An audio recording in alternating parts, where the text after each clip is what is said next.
You just take a look at the Airbus A350 there, you'll notice on the tail what is the stylized antelope, which is in fact the desert orange, and that is the national symbol of Exxon.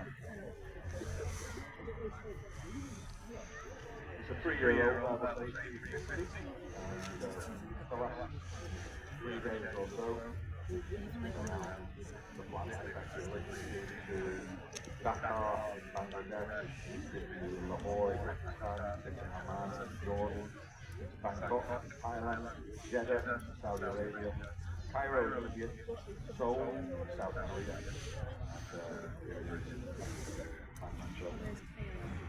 for the training today.